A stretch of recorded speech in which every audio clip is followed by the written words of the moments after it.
Okay, so welcome for the City and County of Honolulu's Stormwater Management for Homeowners and the Rain Garden specific workshop for that. We're doing this virtually. This is the first time we're offering this kind of workshop virtually, so we're seeing how this goes.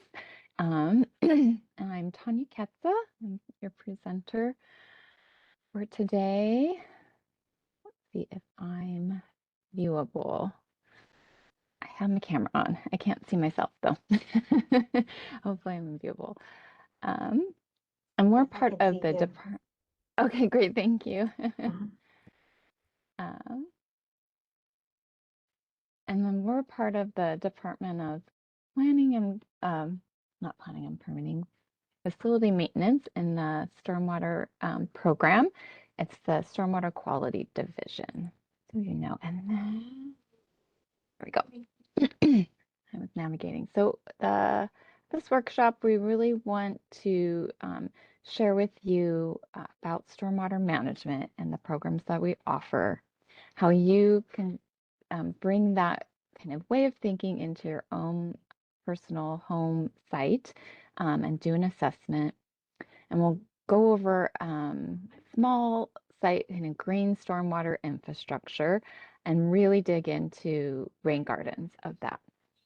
And hopefully that at the end of this is that you'll have an idea of where you want to put your rain garden and what you want it to look like and start really project planning by the end. Questions can be put in the chat and I'll answer them at the end. Please, if a question comes to mind, feel free to write it there because often it kind of flips your mind if you don't put it out there right away. And then we'll make sure we get to those at the end. And the links to all the resources are in the chat, but I'll also do a follow-up email and make sure that you have all the same link to this box folder that has all the resources that will be mentioned in here. All right, so stormwater management in our programs. What is it? Stormwater runoff is that water that doesn't soak into the ground after a rainfall. So all the water that you see gushing along the streets and going down into the storm drains, and all of that goes typically untreated here on Oahu and most of Hawaii as well. The stormwater management of that is really dealing with the quality of the water and the quantity. That runoff can create a lot of problems for not only people's homes, but also the community infrastructure, things like the potholes you see in the street there, the other like pipes and things can get clogged up and then we start to have flooding in our streets. But also it picks up a lot of pollutants along the way and can end up in the streams and ocean where it can cause a lot of ecological damage. So these are some of those impacts. You can see it can lead to a lot of flooding, just that massive amount of quantity can in and of itself cause flooding, but then there's also debris that can be picked up and brought downstream and then clog up and then create a blockage and create even greater issues, as you can see in this example here.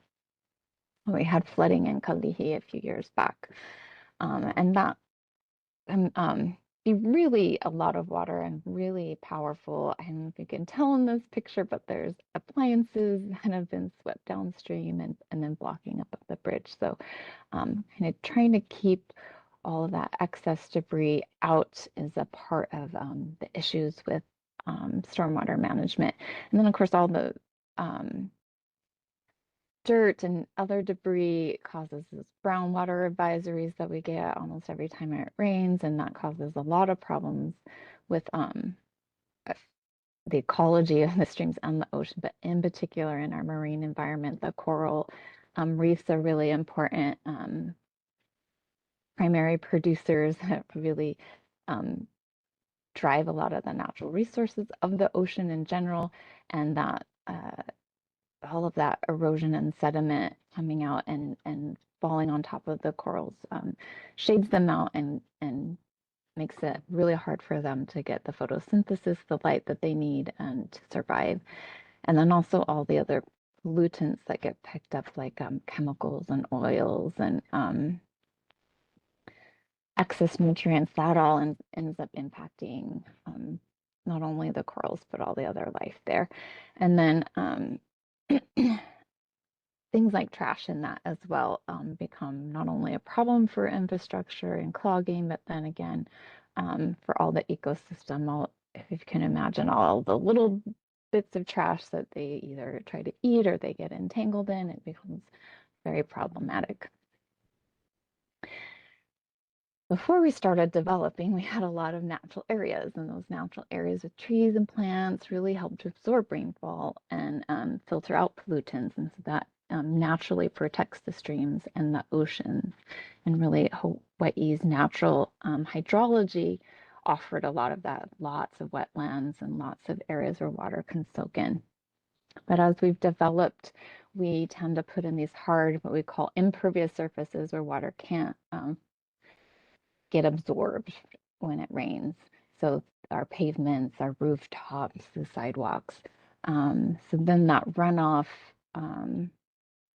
becomes greater than it naturally would in our streams, so that quantity. And then again, all of the things that might get washed off of those surfaces also end up in our streams and our oceans. So we're trying to design and plan our cities a little better and take and unwrap those impervious surfaces and go back to more natural systems.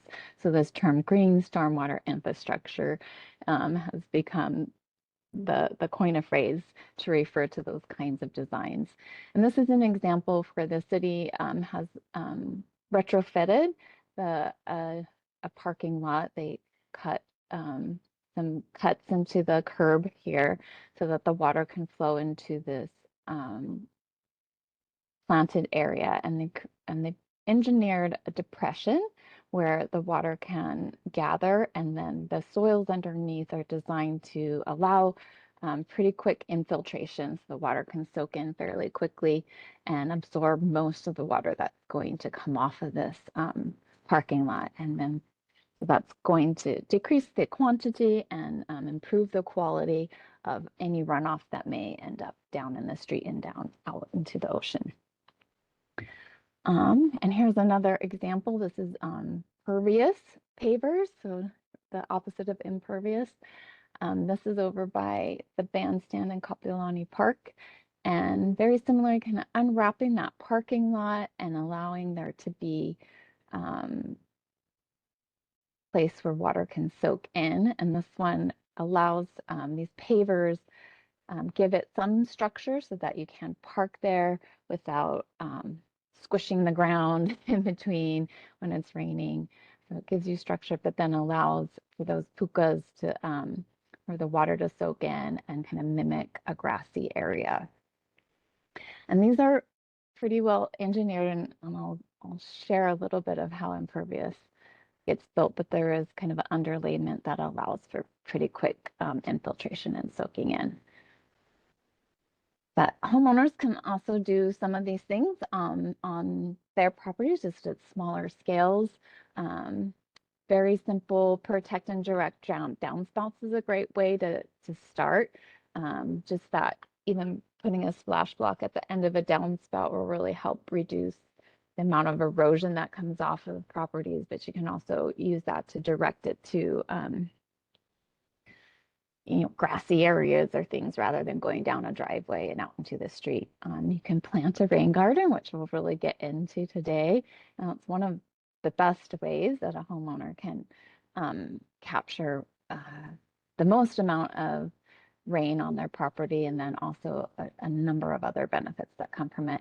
And then even planter boxes are a nice way. If you don't have the space for a rain garden, a planter box helps to capture more of that rainwater, and then it soaks in and gets evapotranspirated from the plants, which is actually a very powerful thing that our plants give us, is evapotranspiration.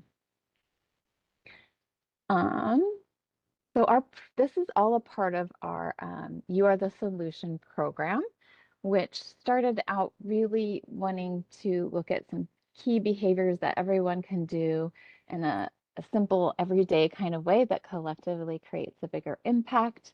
And those we're really centered around trash. That's one of our biggest pollutant problems. So encouraging to put litter in its place, making sure you're always putting your litter in your place, sweeping your street, keeping the frontage of your property at your street um, cleaned up and not full of debris, even litter debris and other debris. Because when it rains, it will get swept into our storm drainage system and then cause problems downstream.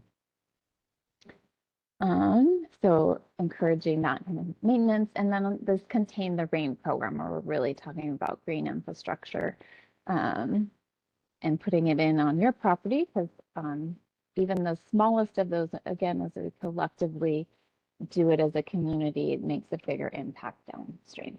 We've also added onto this program a healthy yard care program where we share about fertilizer use, green green waste disposal, soil types and testing your soils. Those are the main add-ons. And that's all, you can find all of that through this website here. But we do have a really great new guide that's out with some of the more healthy yard care practices too. All right, so digging into today's topic. We want to start with a site assessment. I did send a link to print out graph paper, and hopefully you did. If you have it with you, I invite you to start mapping out your property. And if you don't do it right now, please do it later. It's a great way to just start visually thinking about your whole property. So this is an example of my home, and it's not necessarily to scale, and it doesn't have to be to scale, but you just box out, this is my main living area. I put in where my front yard is, my backyard. I have a little porch, have a carport. The little swingy things are the doors to my home and some windows, but you don't have to be that detailed. Mostly we're going to be looking at your yard, so you just kind of want to know where those are. And then once you've got that rough sketch of your home, starting to put in where you have plantings. So I've drawn in here, I have a bit of plants growing along the edges of my property.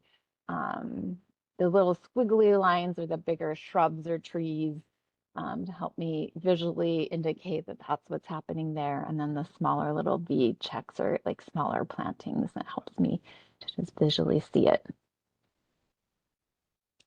And then once you're there, mark out where your downspouts are if you know where they are. I used stars to markate them, and then used arrows as where I know that the water is going. If you're not too sure, you can always put a question mark. I think it goes this way. But generally, we kind of know where the water flows towards. All right, and then while you're still drawing that out, hopefully just keep drawing it out. I'll go into some of the green stormwater infrastructure practices that are good for small residential sites. And I already mentioned the downspout redirection and protection. That's just a very easy way to start, really inexpensive. It can seem like, how is that really making a difference? But again, it kind of slows down the flow of the water, reduces erosion, which is one of the bigger issues that I mentioned earlier with sediment and erosion coming out, during those rain events, and we get our brown water advisories. So minimizing that as much as we can on each of our properties really does make a bigger difference collectively. And so very, very simple way to make an impact. Ground covers, like making sure you don't have bare spots again, that when it rains, those bare spots are just going to cause a lot of dirt and erosion downstream. So looking at putting in some ground covers, definitely plants are really super lovely to get to grow over those bare spots because they give you the best root structure to keep the soil in place and then offer other great benefits beyond stormwater control with air quality and cooling the area and things with that evapotranspiration, which is what happens when they take up water and then breathe it out. But there's also things like gravel or mulch that is also a type of ground cover that really will help as well to protect those bare spot areas of your yard. Very easy. And then I mentioned planter boxes again. They're maybe a little bit more complicated. It depends on how big and complicated and fancy you want to get them. But they are generally a pretty easy way to capture water and then make things a little bit prettier and again give you all those benefits of having plants nearby. They're typically elevated containers where the water can be captured and flow through. You usually have a flow through spot where the excess water can exit uh, from the planter and still kind of act as that water flow through like your downspout would have, but it just filtered through that planter in the interim. And anything that can't soak through can also just go and not create issues and flooding along your house. We need to make sure that that's there. We do a special workshop just about planter boxes as well. So if you ever become interested in that, please just look out for it or reach out to us and ask for more information.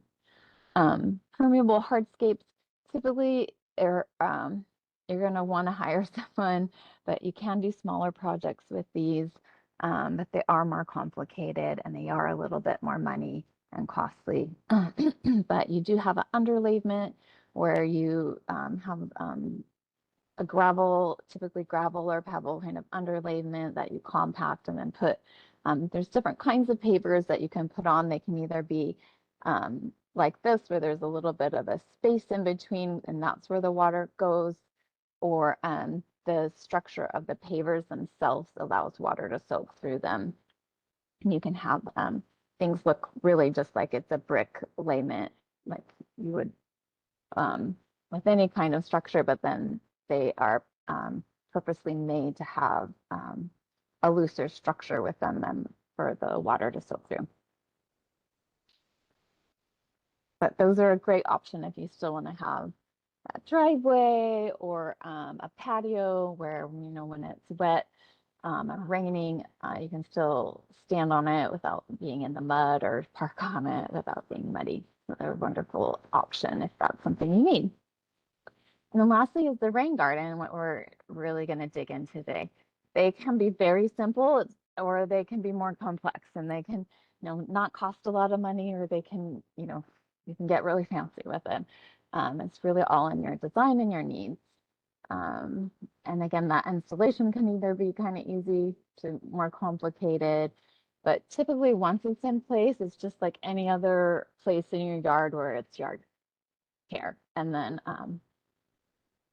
the complexity of that really depends on the design. So you can make it very low maintenance, or, you know, the more variety and diversity and specialty plants you put in there, the more work it's going to take to keep them up. But they offer a lot of great benefits. For one, they can usually capture a lot more water from your roof and let it soak in. They create a lot of beauty to your yard. They offer that evapotranspiration that I mentioned before, where you can cool the area around your home by having plants there. They can attract lovely animals, so lovely birds and butterflies and things like that, as well as offering to really protect the stormwater downstream. All right, so we're gonna get back to our graph paper. Are you hearing the vacuum nearby? No, I don't hear Okay, anything. good. I'm like, oh, hopefully you can hear me. So looking back at your site design, we're gonna now really look at it as like, where would a rain garden really make sense? Some things to consider is looking at where do you have slopes and where do you have some low spots? Like, where are those existing opportunities where you know that you're already seeing where water kind of ponds and collects, that's a really great area to consider. Really steep slopes are tough for rain gardens. It is doable. You need to kind of terrace them, but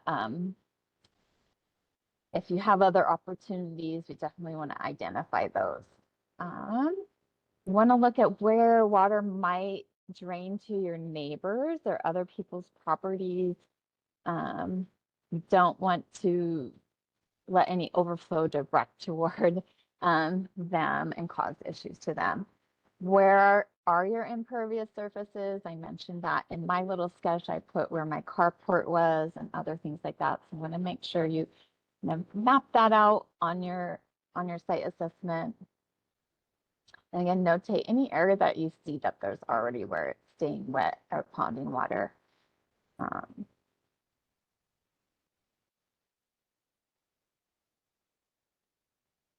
So some things you need to, sorry, there's this vacuuming, so it's a little distracting for me. So some things when we're going to select a downspout, right? That because we're going to direct that towards a rain garden. So some things you want to think about is where is that runoff heading towards already? And there's an existing opportunity that is naturally available. If there's already like an issue you're having, if there's another area that makes sense that could easily help to direct it, that's where you want to look for. You may need a lot of space. We'll get into looking at how much of that roof runoff it's going to need to collect. But if you know that there's one downspout that gets a lot of water, you're probably going to need a fairly good amount of space for a rain garden. And then also consider your visual impacts. If it's not an area where you want to have that obstruction of plantings, maybe think about somewhere else you'd want to have. But just kind of things to consider. And again, that overflow to neighbors, you want to be considerate of that. Sorry, I forgot I had these animations. So these are the downspouts. On this site, there's already kind of water heading to a dirt area, thinking about where it naturally slopes to. Again, avoid your neighbors. And you want to think about your structures too that are already existing. You don't want to have the flow path, meaning where that trench of the rain garden is. You don't want to be like right next to a retaining wall or right next to the supporting structure of your house, because that will undermine the integrity of the ground that is holding up your structures. So you need that to be at least 4 feet away from those structures, 10 feet away from really retaining structures. So if you have like you're on a hill and you have a wall that's really retaining your property or the property above you, you want to give it a fair amount of space away, because you don't want to that ground, as it gets wetter and wetter, it gets softer, right? And you have a lot of loading in that area. So you don't want to undermine that structure of the geology that's holding up that wall. Again, kind of looking at the same thing, you want to try to be 10 feet away from those retaining walls, 4 feet away from structures.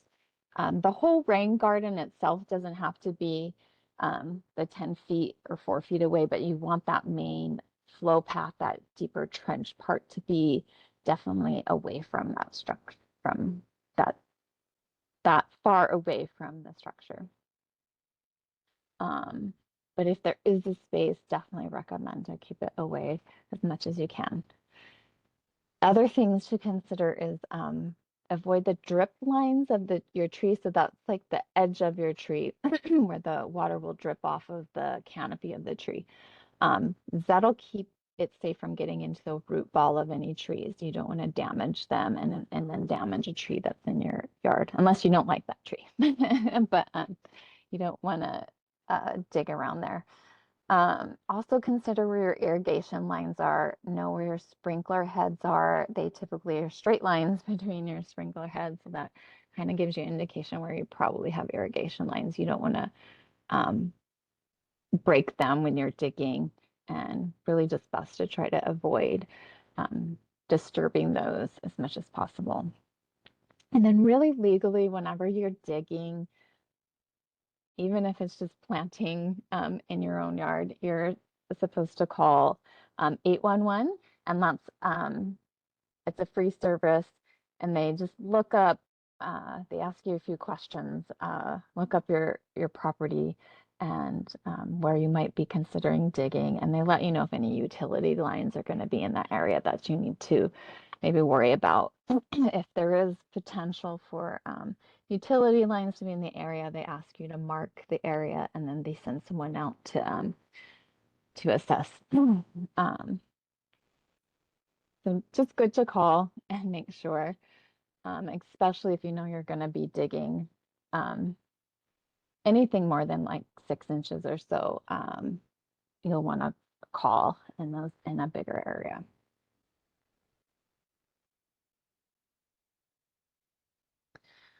All right, so back to our little site assessment. Notate all of that I've just shared, these limitations, like, oh, there's a neighbor here, and oh, I know I have a really steep slope here, and I have a structure here. Notate all of that. The poor draining soil, that's, somewhere that you see that there's a lot of ponding and it stays for a while and it doesn't infiltrate quickly. You can potentially still use that area.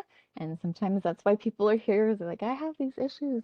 But you'll need to fix the soil underneath. And we'll talk about how to do a soil assessment. There is an infiltration worksheet that I sent out in links before this workshop, and it's also in the box.com folder, and we'll talk about it today. But you'll need to assess your soil and probably do some amending to make it work if that's the space you want. And we'll also look at the slope. I'll share with you how to assess the slope if it's too steep. We don't recommend a rain garden, though. Again, it can be if that's the only place you've got. We can definitely talk about some options of how to make that happen. Is typically having to terrace your slope. But you also want to notate where things are sloping. You're going to need to have a slight slope happening in the area so that the water runs away from your home and through the rain garden. And even doing a slope assessment can kind of help if you're not sure which way it's sloping or how much it's sloping. Again, notating those areas where you have issues. We want to look for those open areas where water can easily get diverted to. There's not a lot of structures in the way. That's going to be like the easiest, most obvious option for you. And for me, that's the spot. I have this big front yard. There's a couple of downspouts, I don't know if you can tell, that are like right there that capture most of the whole front of my house and get quite a bit of water. So it's this great opportunity to put something in. We can take a break now if you need it. If you needed to run, get water, or go to the bathroom. Otherwise, we'll keep going. We can, okay. Yeah, we can keep going. All right. So, as I mentioned, you can determine slope. So it's not too hard. You just need a couple stakes and some kind of line to tie them between the two stakes and a level. So you want to stake them in, tie them to the top of one, tie it to the other one after you see that they're level, and then you measure the distance between where the soil is and the top of that line on both sides if you want, or you just make one line at the ground level. But you use that to put into this formula, right? So the rise is how high is that bottom slope. So if you do measure both, you just minus the inlet side of the rise from the outlet side of the rise, and then you get the difference, and use that as the rise to run, and that gives you your percentage of slope. Anything I think it's above 30% becomes pretty steep, and you'd want to start to think about how you terrace it out to make it really useful. But again, if it's visually not obvious how it's sloping, this is an easy way to tell, is there a slope even happening? Which will be useful.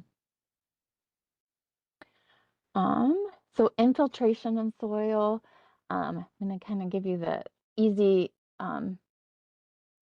rough way to do an assessment. You can get more finite and time things out really a lot, but basically you just need to dig a hole that's about 6 inches wide by a foot deep. The 6 inches isn't too bad. It's kind of your two hands together is about 6 inches. And then you do need to get a little bit deep. The 12 inches can be a little bit hard to dig down, but and it doesn't have to be exact, but a rough. You fill it with water and you let it drain. You can let it go overnight. You don't want it to be days later, right? Because the idea is the water should be pretty soaked through. But then you fill it up again and you come back in an hour and you look at, has the water gone more than 2 inches lower? If it hasn't, if it's only gone down a little bit, it's pretty poor draining soil, which is common here in Hawaii. We have a lot of clay soils. If you have that, then you'll need to amend it for the rest of these calculations to make sense that we're going to talk about, because you need decently draining soil. If it's really gone away very, very quickly, then you have probably more sandy soils. And everything we talk about will still work because it infiltrates really well. But you may want to amend your soil just so your plants will grow really well, because most plants don't like heavily sandy soil, or you need to select your plants for that. But if you have poor draining soil and you have clay, the way to counter that is to, one, add compost. You may even need to add a little bit of sand. You're just going to try to make your soil structure a little more coarser, give it some coarser material in there to allow better infiltration.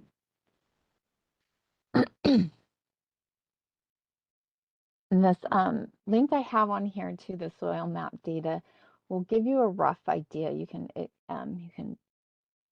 see on a map what the typical soil type is in your neighborhood. It won't be very site specific, but it'll give you that rough idea of, oh, we have a lot of clays here, and it'll make a lot of sense.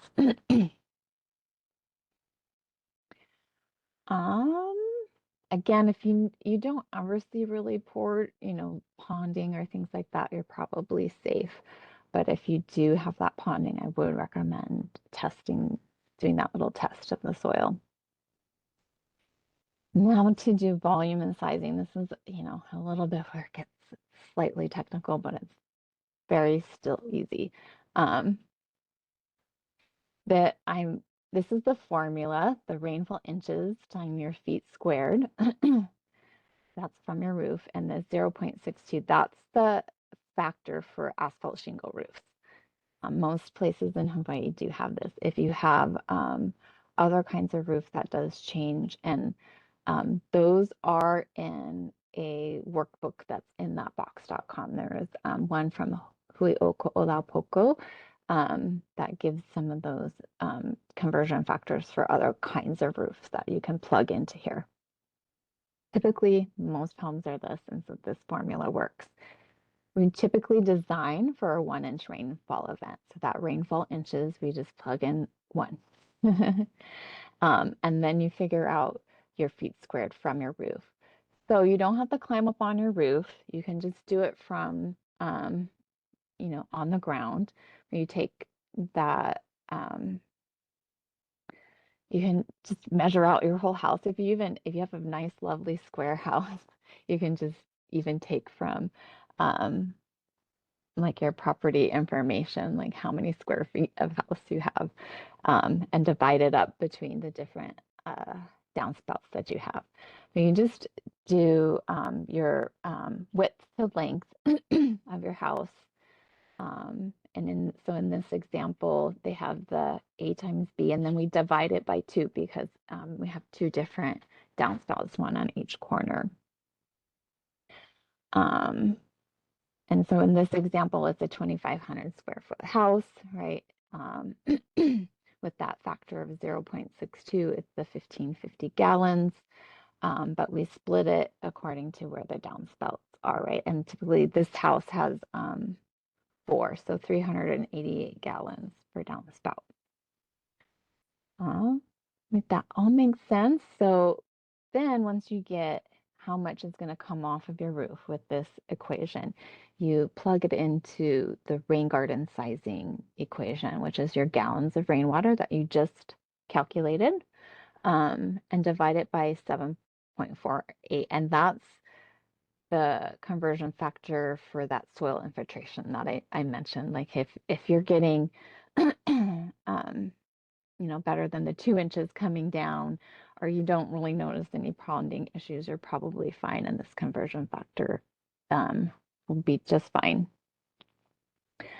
And that is for a 12-inch deep rain garden. So that would be the sizing feet squared for a rain garden at 12 inches deep. If you wanted to do a more shallow one, like a 6-inch deep, you then, times that by 2. So for in this example, the 388 gallons comes out to a 52 square foot rain garden, which is not very big, right? It's 5 by 10 or so. If you wanted to make it more shallow, maybe 10 by 10.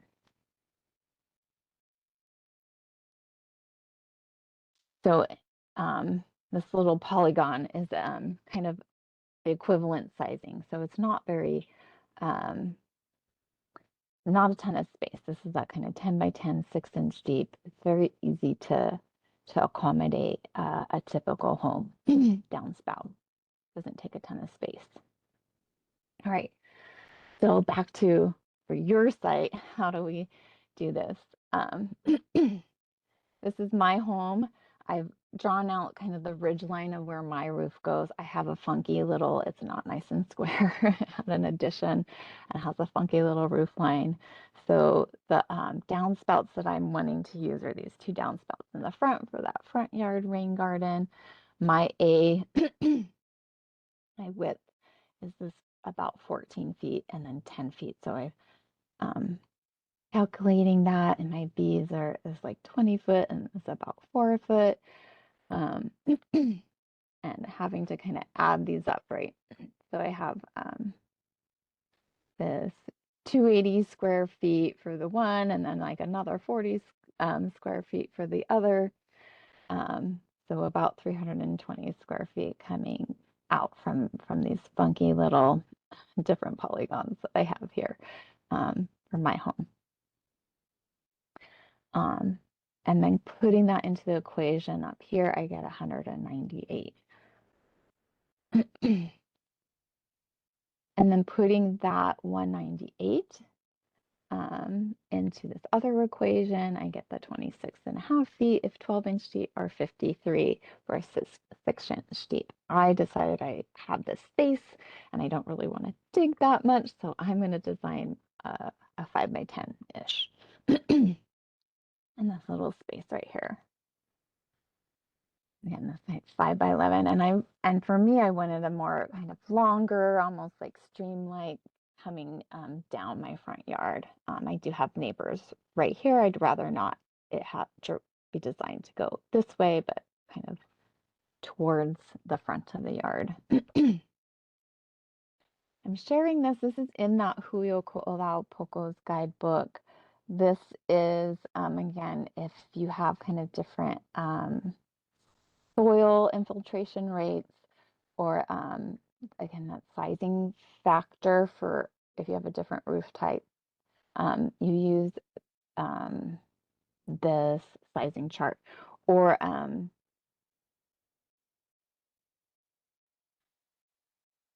sorry, I was gonna say, or if you have like a bigger rooftop than you expect, you can kind of use this as well. But for the most part, what I've shared with you works for most properties. But in case you're kind of outside these parameters, this is is the charting that you can use. And this is the roof sizing up here. So that if you have a different roof type, a different infiltration rate, and the sizing, you can get to the size for your rain garden that's recommended. All right. So the fun part is the designing now. Now we kind of have where we think we want to do it. How big does it need to be? Now it gets to be how do I want it to look? It doesn't have to be a perfect little square. It can meander, it can go around corners. It's not a super exact science, even though we got, 53 feet. It doesn't have to be 53 feet squared exactly, but you want to have enough size. Ultimately, the design is going to have an inlet and an outlet. If, things aren't exact, the water's still going to flow away and it's going to go. You just might not end up capturing and infiltrating as much as you had hoped for. Um, and vice versa. If you make it a little too big, you'll just won't have enough rain coming in to water all the plants that you're planting, and you'll end up just adapting. Your plants will die. You'll get different kinds of plants, and it all works out really in the end. But good to kind of size things about right. Your rain garden anatomy is going to have. Sorry, here's a little bit more ideas of some local installations that Julio Poco did on the windward side. So this is what it can look like. It just looks like a nice little landscaped area of your yard. I'm gonna go back here. I do have a more cross section of the anatomy a little bit later, but just to briefly go over, you do have the where the water comes in, your inlet and your outlet. You have a berm area that is a little bit more raised so that the water can kind of contain into your depression. And then you have a nice slope, and then you have a basin that's at the bottom of it that stays a little level. So you have a place for water to go into, gather, and kind of fill up, and then give it some time to soak in. So in shaping your rain garden, they do recommend that a 3-to-1 slope for every 1 foot of vertical size, you have 3 feet of horizontal height. So give that context. If you have 11-inch deep, you should have the sides be about 33-inch wide. So you don't want to give that context. You want it to have a broader base, right, and not a real steep slopage, because then you're going to start to get a lot of riveting, and it becomes more like a stream basin, and the water will want to undermine your soil structure, and because you'll get really intense flows. So making it a little bit broader so that it does collect and then soak in, and not just want to try to channel and run through. That's a different kind of green stormwater infrastructure to make a swell in this basin. And you want to keep that the bottom of it, that basin level, give it a level basin so that it will fill up. But you do want your outlet to be a little bit lower than your inlet ultimately. So that's where that making sure you know where things slope to, so you can design your rain garden to kind of naturally go with the slope. So you have your inlet and outlet there. The soil that's removed from the bottom can be used as that bermage at the top to give you that little bit of rim so the water can stay within the area that you're trying to design. You need to think about how do you connect your downspout, because you don't want it to be right underneath your structure, preferably. So you'll either need to have a pipe that extends from their downspout out to where your rain garden is, or you can make kind of a little trench or channel with some gravel so that the water does get to your rain garden area. So hopefully you have another piece of graph paper where you can do the design, or you can do it on the back of your other piece of paper. This one you will want to try to keep it to scale. So give yourself a scale. I've used, because I have a longer thing, I did have my length is a little bit different scale than my width on this. But preferably you just keep it one, but you just assign that you say 1 square to me in reality equals 3 inches of this rain garden, or 4 inches. So then you know, so in my design, this is the kind of almost 5 feet across by 11 feet length. And I have my structures. I do have a sidewalk and brick wall. I already have rain chains that go into the ground. So these are where my rain chains will connect with my rain garden. And I am designing it kind of right next to these other structures, but it's not to my house. They're not retaining wall structures. And the main flow path of the water is going to be away from those. So it will be, it should be pretty safe. It's already, all this water is coming down next to these structures anyway. So it'll be okay to design this way.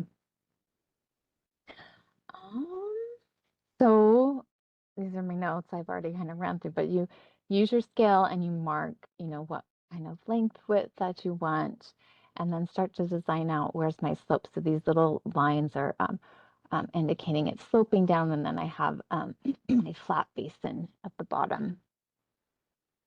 Marking my inlet, outlet. I didn't quite label it outlet, but I know this is where my rain chains will connect. That's my inlets, and my outlet will be towards the back here. And again, this is your anatomy of the rain garden. You want your inlet to be a little bit higher than where your outlet is. This is kind of a dramatic sloping, but it doesn't need to be this dramatic. It just does need to be, that outlet does need to be a little bit lower than where the inlet is coming, so that way the water will run out that way.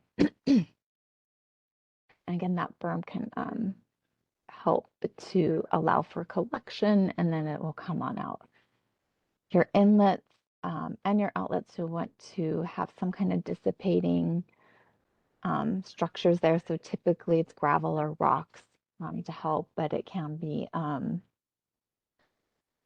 like sculptures, like things, fancy things. But it needs to be able to slow down the water. So it does need to have kind of a structure to it, not just plants.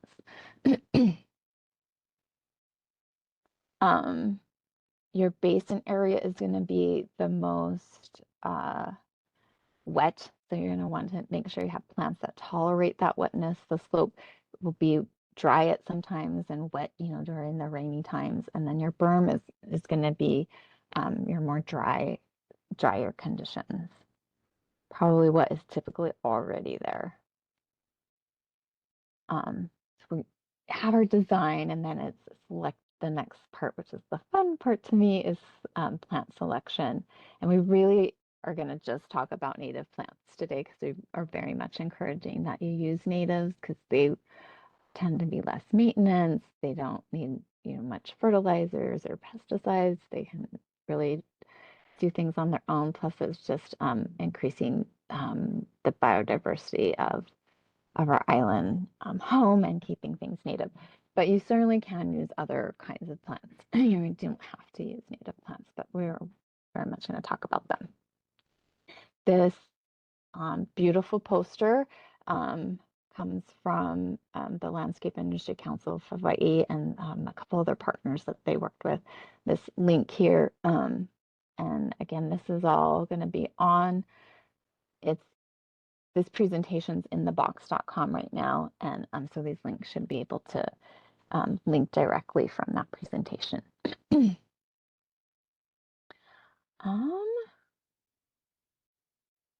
So And there's also a Green Stormwater Infrastructure for Homeowners guidebook that's in the box.com. And this little chart comes from that. But the Huioco has some plans. Our little Green Stormwater Infrastructure does. That other site I have, and I'm going to share about another book too that lists a lot of these native plants and gives you at the last one I mentioned has a lot more pictures actually, but you can usually Google these and see lots of great pictures. But these wet climate plants are the ones you'd want to put down in your basement or in the basin of your designs. I is a really lovely sprawling ground cover that works nicely. Yeah, there's different kind of growth trends, right? So your ground covers, your sedges or like your grasses, that's what sedge means. Your trees will be a little bit bigger, might have bushes and herbs. So it kind of depends on what you're looking for height-wise. Those are things you're going to want to think about. What kind of wetness do they need? What kind of sunlight do they need? What kind of growth pattern do they have? Well, does it make sense for what I want in my design here? There's a list of dry climate plants. These again would be on your berm, and the wet and dry. A kuli is really common. The Ikea is really beautiful. We have some pictures of those and our examples coming up. Hina, really common and easy. This is the book that just came out last year. And through the nonprofit, the Hawaii Forest Institute, they worked with really all of the key experts on native plants and forestry for the Hawaii Islands to make this guidebook. It's a really lovely book. I highly recommend getting it. And it's not very expensive. And you can find it on Amazon. That's where they're selling it through. I really like it because for one, it shows you what zone you're in, and then gives you plants, and then it gives you a bunch of actual little designs based on what zone you're in. Because if you're on an already wet side of the island, you may not want some of the drier plants. They just aren't going to work, or vice versa. If you're on the drier side, even if you're down in designing for your basin of your rain garden, they're really ones that love being wet all the time may not even get enough wetness from your rain garden. So even considering that zoning is lovely. So they have a lot of already existing designs, not for rain gardens, but for areas of your yard for different zones. And it also shares things like if you're a sidewalk next to your home that's going to get some shading, they recommend plant selections based on, shade loving. You're in, the wet zone. These are the kinds of plants you should use. And then there's pictures of them and maintenance notes, and it's just a lot of good stuff. I highly recommend to help you select your plants. You can also just go to your nurses. They're usually happy to talk plants with you and give you recommendations.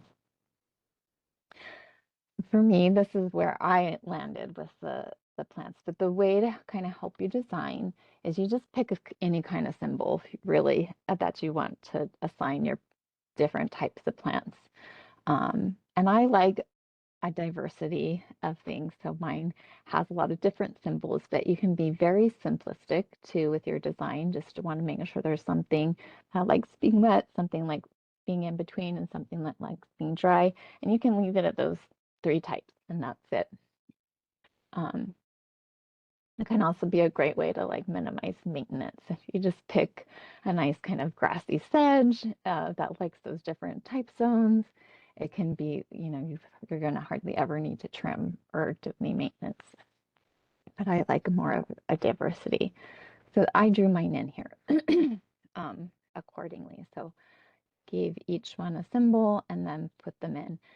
In design, it does help to not like do this type of plant, a different kind, and this in this row. You want to kind of clump them, plant a few together, um, do another type together. You'll want to think about height. You maybe do a bush with a little bit uh, smaller kind of sedge, and then maybe some ground cover. That tends to give a nicer blending for your design rather than be really starkly this thing and then the next. If you're going to do a tree, that's going to cause some shading, so you'll need to put more shade-loving plants near under the tree. All kind of things to think about when you're putting your plant design together. Um, yeah, other things to think about is typically there's some recommended spacing. They'll say, this plant really likes a lot of space, so you need to plant them 3 or 4 feet apart. Usually it's not that much, but if it's 6 to 12 inches apart, in this design, you start to say, oh, I'm going to need, 3 plants to fill this area of, 3 to 4 feet. This will help you in your planning on what you need to buy or purchase or acquire to fill it in. So keeping that in mind when you're drawing in your design here. And then also that maturity size. Is it going to be a really big bush when it's bigger? Do I really only need one of them in this area? Knowing that in a year it's gonna be big enough. Otherwise, you're going to end up having to do a ton of pruning with the maintenance later.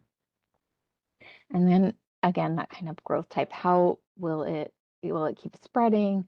Will it stay clumped? Consider all of those when you're trying to place your plants in your design. All right, now that you've got all the design planned out, I'm going to walk through the steps to construction. At the end, we'll kind of talk about your next steps and like planning. Oh, these are all the things I'm going to need now that I know what I'd like to do, how I'm going to design it, and all the steps to actually put it in. We'll wrap it up with those kind of final notes. So when you're ready, you mark the outline of your garden. And again, if you need to check with digging, the 811, call 811. And if they need you to mark out your area, you might have already done this. They're going to ask you to use survey paint. So you'll have to use it. But if you don't have to do it, then you can just use rope or hose, anything to kind of outline it so you know where you're going to start digging. You're going to need to remove whatever's existing there. If it's lawn and you want to save it and use it other places, you should water the grass, cut the sod. You gotta kind of chop it around, and then good to chop it into like little chunks. And then you'll have to pry up that sod with the soil. And you can roll it up, or you can just take squares and pile them up and move them somewhere else, or move them exactly where you want them. Same for plants. If you want to save any of the plants that are there, water them well, dig around your root ball, pry them up, put them in a container, and just keep them real cared for, kind of wet until you're ready for that replanting. There are some transplant solutions at your garden stores too that you can soak the roots in, and that helps. It helps to take the shock out of the transplanting and helps to save them. If you just want to get rid of all the plants, you can just cover them for like a couple weeks, cover them with a tarp, cover them with cardboard, and put some heavy stuff on it so it doesn't blow away. But then, without the photosynthesis, they'll start to die. And that'll make it easier to come in with a shovel, take that all away. And either put it in your compost or put it in your grain bin and be rid of it. Or if it's broken down enough, you can almost till it back into the soil too. Alternatively, if you don't want to use a bunch of hand tools, you could get a rototiller and rent it or borrow it from someone who has, and it'll quickly churn up the area that you need. And then once you've kind of got that top layer removed, it's the digging and the excavation. If you're going to do it by hand, get some gloves, You're going to do a lot of shoveling, and then a rake to help to smooth out and do that shaping of the sloping, a wheelbarrow to haul things away, a tarp to kind of place excess soil onto, will be useful because then you can easily move the soil wherever you need it to go. Alternatively, you can rent an excavator. If it's going to be a bigger rain garden area that is going to make life easier, you can get a little mini excavator, but you're still going to need those shovels and rakes to help to do the fine tuning of shaping. And you'll need to do some leveling and sloping. So the same that I talked about when you're assessing the slopes, it's kind of the same thing, but now you're purposefully sloping it, right? So you'll need those stakes and those lines, and you'll be able to do the same thing to decide how much of a slope from your berm down to your basin do you want. You can do it a lot by site, especially just the berm to basin. You'll want that level in your basin area, so the stakes really do help, but a good, 3 foot long level can work to help even just know that this basin area is what you want level, and you can move the level around to make sure your bottom of your garden is level. You do want that, again, your inlet and your outlet to be different. So at the very least, you'd want to stake inlet to outlet and do that line and make sure you have at least a little bit of slopage between those two. Yeah, all the bits for leveling and sloping. And then once that's kind of all shaped out, these are some, active pictures of what that looks like, depending on how deep, how big, where it is next to other stuff, you might encounter a lot of roots. You'll probably encounter some rocks. There is kind of a crowbar, or there's I forgot what the term it's called, but there's kind of a large bar that you can use to break up rocks too. Those are helpful to get through rocks if that becomes a problem, or you have to dig around and get the rocks out. That will all probably be encountered. And again, how big and how deep will really determine how much work this part is. But that's the most work of it all. And then if you do need to do any soil prep, if you did have any infiltration issues, this is where you're going to add in maybe the sand. We recommend compost anyway because it's going to help your plants really establish, and it just does help improve the drainage.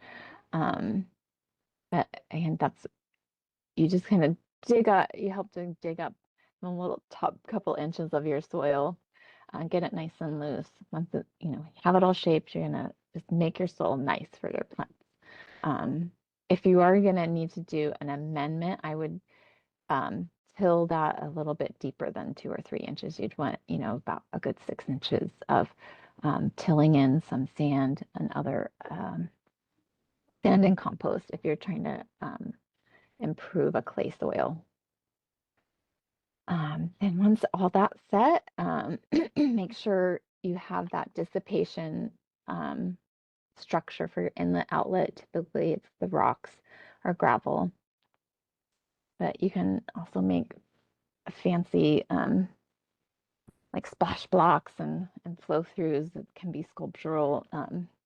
You can make it as pretty as you want. Then make sure you're connecting that inlet to your downspout.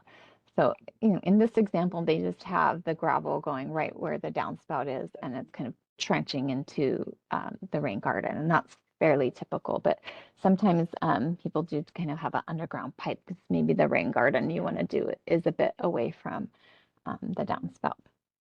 But all that, you have to just make sure that's all in place, and then it's planting. You typically place your plants as they've done here in their pots. You just put them according to your little design. And of course, you just change that up as you need on the site. Things don't always go exactly to what you planned in your plan. And then once you've got that where you want them to be, you dig your hole, just like any regular planting. Give it a sizable hole for enough of your root structure to go. Depending on the type of plant. Some like to have their roots a little bit spread out so that they'll start to spread more. Some don't like to be disturbed, so do whatever your plant type really likes. Um, Typically nice to add a little bit of extra compost right into that plant hole, and then tap them down. And when to mulch around, you don't have to mulch, but it does help to prevent the weeds from coming in as things get established. So planning to have a bit of mulch will help. 3 to 4 inches is recommended to, again, to keep the weeds from coming up, and then irrigate really well. So then your plants will get established. That first little part right after is just really watching that your plants can get established well. And then you're all done, and it's regular maintenance. And we'll talk a little bit about what kind of maintenance to look about to consider. But this is in your worksheets that I shared with you, but this is where you can sign and say, okay, I have shovels, I've got these things, I've got some compost, like I compost at home, so I already got some compost.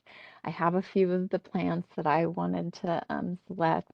I can notate what I need though. I would probably need a bit of mulch. I personally would need a few of the plants that I don't have, the Olena I don't have. Anyway, there's a handful of the plants that I don't have already that I'd want to get, and I can put those notes in here, put where I can get them from, what about they'll cost, so I'll know how much I'm going to need to spend on my project.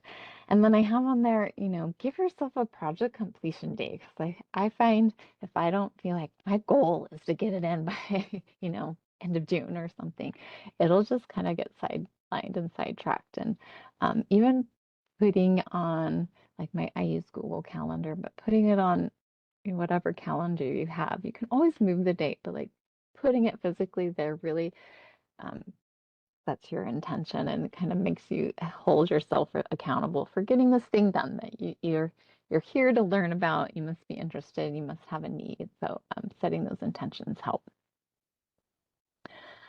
This is a sample rain garden budget. This was from a few years ago, so things are a little bit more expensive than here, but not by much really.